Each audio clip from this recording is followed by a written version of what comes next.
Síntesis directa de dimetiléter a partir de gas de síntesis con catalizador híbrido, presentado por Carolina Mejía, Sara Ospina y María Fernanda Pardo. El éter dimetílico es el éter más ligero con la fórmula química H3COCH3. A temperatura y presión ambiente es un gas incoloro e inodoro. Igual que el gas licuado, se almacena y maneja de forma líquida bajo presión o en depósitos refrigerados. De acuerdo a sus propiedades, su punto de ebullición de menos 24.9 grados Celsius es un gas altamente inflamable. Puede ser producido a partir del gas de síntesis que proviene de fuentes como gas natural, carbón y biomasa. En la actualidad, el dimetiléter se prepara comercialmente por deshidratación de metanol usando catalizadores ácidos porosos tales como zeolitas, silicia alúmina, entre otros.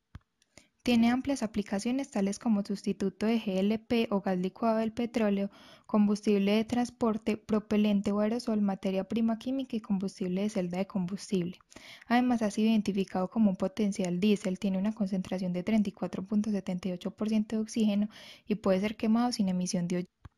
Múltiples experimentos de laboratorio han reportado el uso de gas de síntesis como material de partida para preparar dimetiléter en un proceso de una etapa, en virtud de catalizadores híbridos en el mismo reactor. Este proceso ha arrojado resultados favorables termodinámica y económicamente en comparación con el proceso de dos etapas a partir de metanol. La elección del catalizador adecuado garantiza que no haya formación de otras reacciones no deseadas de formación de hidrocarburos, usando un sistema catalizador de doble funcionalidad que permite tanto la síntesis de metanol sobre un catalizador basado en cobre como la deshidratación sobre un catalizador ácido en un único reactor. La implementación industrial del proceso de síntesis a dimetiléter para la producción de combustibles se basa generalmente en el gas de síntesis gasificado con carbón, denominado gas de síntesis rico en monóxido de carbono. En tanto se va a utilizar como materia prima la combinación de gases producidos por la biomasa y carbón, se aprovecha que son materias primas abundantes. Se elige un catalizador híbrido de doble funcionalidad compuesto de cobre, zinc, alúmina y HZSM5, del cual se obtiene información experimental para trabajar con una temperatura de 280 grados Celsius y 4 megapascales, dentro de las cuales se garantiza su selectividad y actividad en el reactor. El dimetiléter es una alternativa económica altamente viable por sus múltiples aplicaciones y sustitución de otros combustibles. Además, se cuenta con la ventaja de la abundancia de materias primas disponibles, posiblemente a bajos costos. Esta producción se realizará en proceso de una sola etapa en un reactor de lecho fluidizado, el cual demuestra ser un proceso económicamente rentable. Las reacciones involucradas en el proceso de dimetiléter son tres. Primero, a partir de dióxido de carbono y agua se forma metanol, que es convertido a dimetiléter mediante deshidratación en la reacción 2. Además, el monóxido de carbono más agua produce hidrógeno, que mejora la reacción 1. Para esta reacción se hace un balance molar por componente para el dióxido de carbono, el hidrógeno, el metanol, el agua, el monóxido de carbono y el dimetiléter.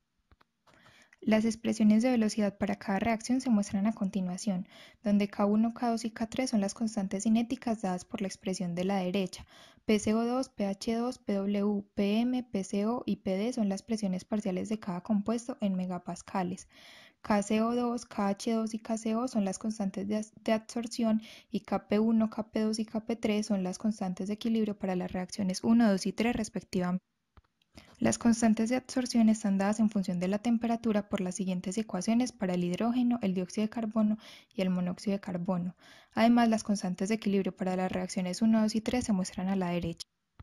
En las siguientes gráficas se observa que a medida que se aumenta la concentración de dióxido de carbono, se disminuye la velocidad de consumo de este en la producción de metanol y se aumenta la velocidad de consumo de monóxido de carbono para la producción de hidrógeno. A continuación se muestra el cambio de la velocidad de producción de dimetiléter con el aumento en la concentración. Cuando aumenta la concentración de metanol, se aumenta la velocidad de producción y cuando se aumenta la concentración de agua y dimetiléter, que son productos de la reacción, se disminuye la velocidad de generación de dimetiléter. Las siguientes gráficas muestran que al aumentar la temperatura aumenta la velocidad de todas las reacciones. Se evaluó solo hasta 575 Kelvin debido a que a temperaturas más altas se desactiva el catalizador. Para calcular las emisiones de CO2 equivalentes se hace un balance de energía teniendo en cuenta que el reactor opera a una temperatura constante de 280 grados Celsius.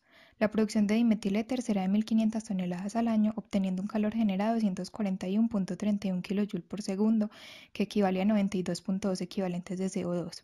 Esta energía producida puede utilizarse en otros equipos del proceso.